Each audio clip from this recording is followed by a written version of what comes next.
Just a couple of months ago, I spent 3 weeks not going to the gym and, not going swimming, barely going to college, because I thought, oh, well, I've done the work, that means I can stay home and be lazy and do nothing. But the truth was, I was just, like I said, being lazy, and I just left it up to, I'm not motivated, but motivation isn't the answer to everything. I know it's probably not the answer you want to hear when you click on a video about finding motivation, but I gotta tell you this first, discipline is so much more important than motivation, but motivation can help with discipline. So let's talk about how we can actually find motivation and keep you inspired to achieving your goals, not just using discipline. Number one, understanding motivation. Motivation is the driving force between goal attainment in most cases. The other cases are, most of the time it's either motivation or discipline, but, I think discipline is a lot more effective, but motivation is still very, very useful. Motivation fuels our productivity and personal growth. There's two types of motivation, intrinsic and extrinsic. I've talked about these once or twice before, but intrinsic basically comes from inside of you, and extrinsic comes from outside sources, like people saying, oh, come on, you got this, or, watching motivational crappy YouTube videos or TikToks or Instagram Reels or whatever you watch to motivate yourself before you go to get the energy to go to the gym, because you're never motivated and you can't be bothered to go to the gym, so you have to find someone else to tell you to do it. Whereas intrinsic motivation is driven by personal enjoyment or fulfillment, like that moment when you hit a new PR, you are so motivated at that point, you want to come back tomorrow, you want to hit another PR, and you chase that feeling and that fulfillment, and that's intrinsic motivation.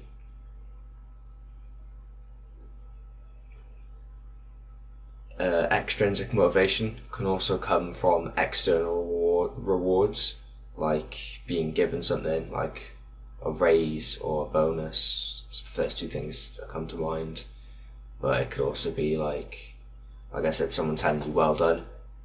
Like using the example of a PR, the intrinsic motivation would be the feeling you get when you get the PR, whereas the extrinsic motivation would be, your mate comes up to you once he's seen you done it and says, pat you on the back, well done, says all that.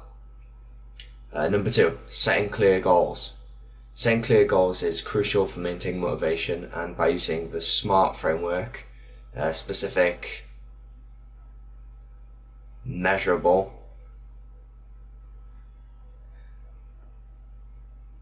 achievable, I always forget achievable, relevant and time-bound, you can ensure that your goals are well-defined and attainable.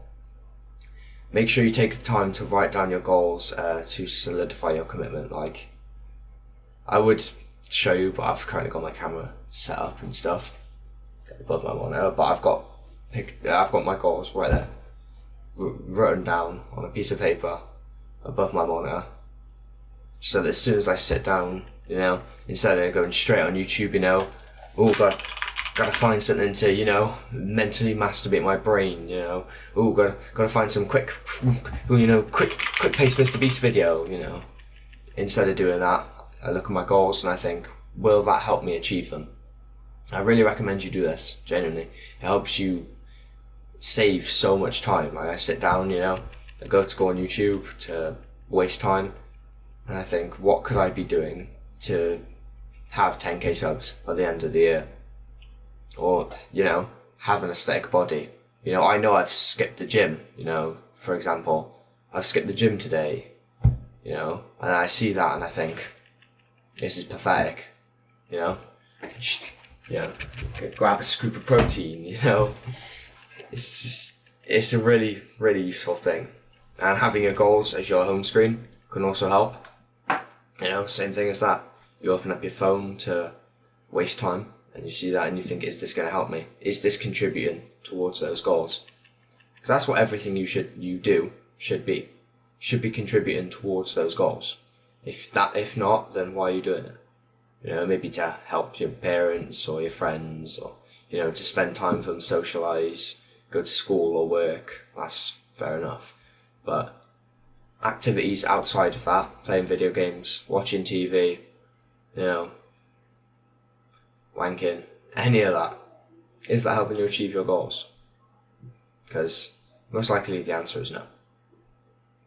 Point 3, finding your purpose. Understanding your purpose is essential. Identifying the reasons behind, like, all your goals and aligning them with your passions.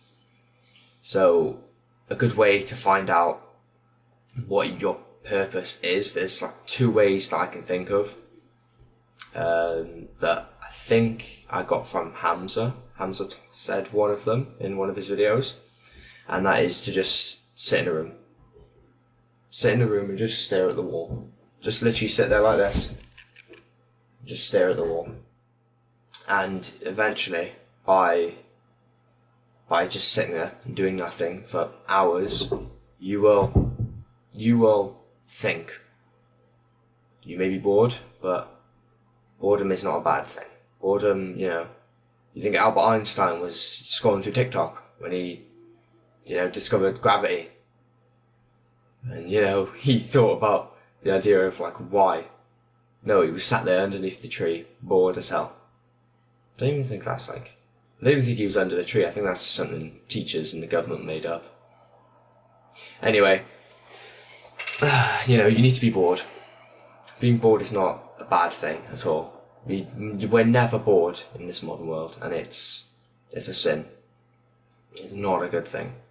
And the other way is to think, if you didn't have to work, didn't have to make money, anything, nothing like that, didn't have any responsibilities, what would you do?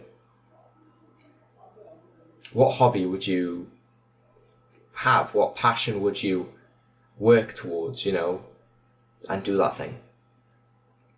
Because if you know, like, I really enjoy making videos. I love editing. You know, I've made videos since I was like 10, you know, 17 now. I've had like 5 channels, you know. It's just something I really, really enjoy, and something I always gravitate towards when I end up being really bored. So you just need to find something that you would be doing anyway. Because if you like I know Tate says, oh, men shouldn't be happy, shouldn't be comfortable, but forcing yourself to do something you hate for like 9 hours a day makes your life depressing, like your teachers. You really think your teachers enjoy 8 hours of teaching little cretin children? No. That's why 90% of them are alcoholics and they don't get enough sleep. They're all unfit and fat. They thought they were passionate about it, and then they realised they were only doing it because they thought it'd be fun, you know. We'll get holidays off. It's just decent pay, but they don't actually like kids. I know you've had a teacher like that. A teacher that you just think, why do you teach? You hate children. That's enough about finding your purpose. Point 4 is breaking goals into smaller, more actionable steps. So, you know what your purpose is, and you've set clear goals to reach that point. Now break those bigger goals into smaller steps, sorry. Like, say, having 10k subs, for example. I'm not just going to have 10k subs by the end of the year. It's not something I can just, you know, oh, there you go, 10k subs. No, my first actionable step was record a video every day. Or not record a video every day, because sometimes I record like 4 in a block. Anyway, irrelevant. Upload 1 video every day. And that is going to be something that I try my hardest to stick to. Because if I can't stick to that, it's... Even if I get to 10k subs, I'm not going to grow if I can't be consistent. And if I can't be consistent, you know, I'm not really committed to the goal. Yeah, just break it down into smaller, actionable steps. Otherwise, you know, you're not gonna achieve that bigger goal. Like, I 100% believe in, you know, shooting high. Like 10k subs by the end of the year. It's already halfway through, you know. I haven't really got long left now. Only half the time. I only started 2 months ago, but, you know, shoot high. Point 5, creating a supporting environment. Surrounding yourself with supporting individuals like family and friends is vital to maintaining motivation. Seeking out people who know more than you and can teach you, like a mentor of sorts, joining like a community, a tribe, or finding an accountability partner, which is something I talked about in my last video, can be quite effective, and I talked about why in that one. So I'm not really going to go into detail in this one. But basically accountability partners can provide guidance, encouragement and feedback. So if you decide not to go to the gym, but your mate, you know, you joined the gym with your mate and you decide not to go, you'll feel pressured to go because he's going. Essentially just works like that. And a supporting environment enhances your motivation and helps you stay on track. Like, if I ever feel not motivated to go to the gym, I'll say to my friends, let's go to the gym at 2 today. And I'll say to my mum, you know, I'll track her a message, when I come home, go into the gym. So when I come home, she's expecting me to go to the gym, you know, and I don't want to, it's not disappoint her, but you get what I'm trying to say. It just makes you feel like you have to do it. And if this was something bad, like you getting pressured into something, it would be bad, it would be terrible. But because it's something positively affecting your life, it's great. You know, you're being pressured into going to the gym. That's a good thing. Point 6, overcoming obstacles. Obstacles are a natural part of any journey. Self-doubt, fear of failure and procrastination can hinder these and motivation. To overcome these challenges, practice self-compassion, remind yourself of past success and embrace failure as a learning opportunity. Setbacks are temporary and perseverance pays off. So this is like, I think it was David Goggins who said it.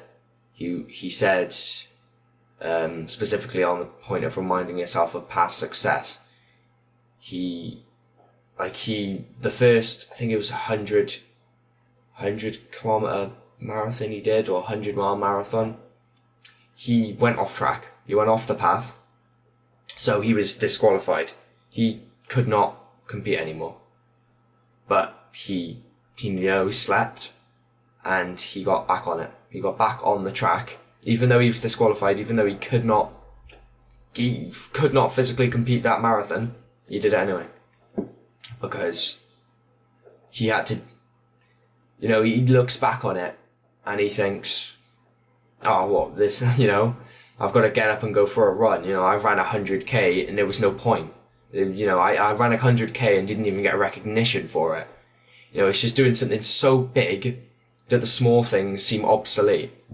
You know, I can bench 100 kilograms. What, I have to get up and go to the gym. You know, it's just makes you kind of laugh at yourself. And I think it was also David Goggins who said having a physical reminder, or, you know, physical proof that you did something, like, you know, I don't know if I'll pick it up very well, but like calluses. I know if my calluses ever start to fade, you know, I've been going too easy in the gym, or I've been slacking in the gym, I haven't been going. These calluses are proof that, you know, I work hard. So like that.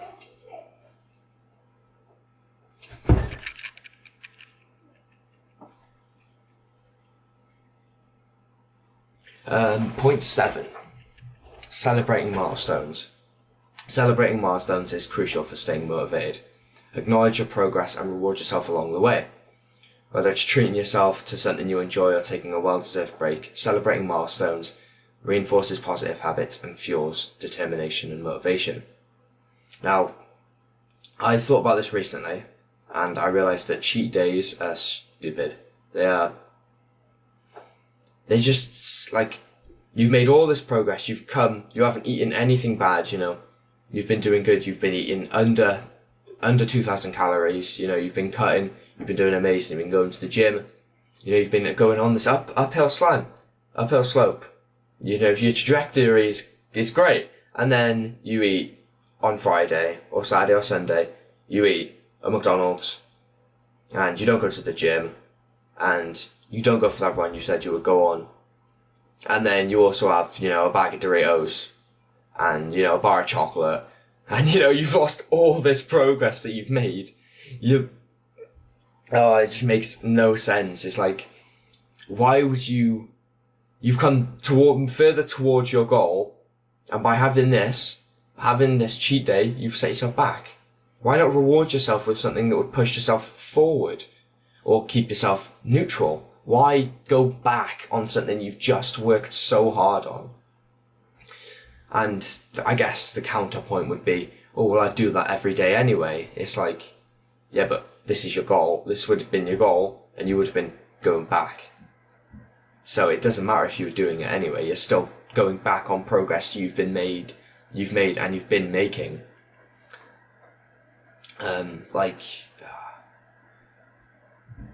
Like a cheat day should not be something. I don't like the word cheat day. I don't have a cheat day anymore. It's just a stupid thing. It makes no sense to go back on the progress you've already made. Alright, before I rant about this for like 20 minutes, because I genuinely could, because it's one of the things that, internet fitness YouTubers and everything, they push on you, The Rock had this massive stack of pancakes, but like, you're not The Rock. You don't train in the gym for 2 hours hard every day. You don't have a gym that follows you around and that you go to every day. You are not The Rock. So why do you eat like The Rock? Why would you have a cheat day like The Rock? Anyway, point 8. Cultivating positive habits. Consistent habits are key to maintaining motivation. Implement time management techniques, visualize your success, and engage in positive self-talk, and regularly reflect on your progress. These practices will help you stay focused, motivated, and productive. I've got a video on my channel called, quickly have a look, actually I don't want to get this wrong, The Power of Positive Thinking. And that delves really, really deep into that, to that point. So I'm not going to talk about that point at all. I'm just going to refer you to that video. It's called The Power of Positive Thinking, How to Rewire Your Brain for Success. And I think that's definitely one of my better videos. And I'm not talking about this point, because I'd just be repeating to you the same crap if you've already watched that video. Alright, point 9. Seeking inspiration. Inspiration can be found all around us. Explore books, podcasts, and TED Talks, or connect with role models who have overcome challenge and achieved their goals. Their stories and experience can provide valuable insight and ignite your motivation. Like, I think you need definitely finding books from people you enjoy, and that it's not too difficult to read, and things like that. Listening to podcasts, like that are teaching you things. Chris. I always forget his name. Oh, that's bad. I listen to him like 5 hours a day. I don't remember his name. Sorry. He did a podcast. His name's like Chris. I want to say Chris H something. And Chris Williamson. And he does a massive, he has like loads of, 400 podcasts with loads of people. And he's a big fitness podcaster. And he's really good. Andrew Huberman's Lab. Jordan Peterson's podcasts. Those people are so inspiring, and they're so you have so much to learn from them. It's like just listening and consuming their content will make you so much more formidable and will make you, I don't want to say more powerful, because that seems quite, no, it will make you a more powerful person. Yeah. And last point, point 10, adjusting and adapting. Flexibility and adaptability are essential on your journey. Regularly reevaluating your goals, making adjustments when necessary, and learning from any setbacks or changing in circumstances is key. Embracing adaptability ensures that your goals remain relevant and keeps your motivation high. So, with reevaluating your goals and making adjustments when necessary, say you injure your knee and your goal is to leg press 400 kg. And your actionable step is to hit legs twice a week. And you injure your knee. You're not going to be doing that. And so you'll need to reevaluate that goal. Will I realistically, by the end of the year, be able to leg press 400? With my knee injury, that'll take at least a month to heal. And this actionable step is impossible. Like, you need to make sure that your goals are, like in the SMART target, achievable. Physically, right now, it's not achievable. But in a couple months, if you lay off legs, it will be achievable. So it's just reviewing and adapting your goals and your strategies for success. It's a good video title. Anyway, that's all I've got for you today. Have a good day and a great week.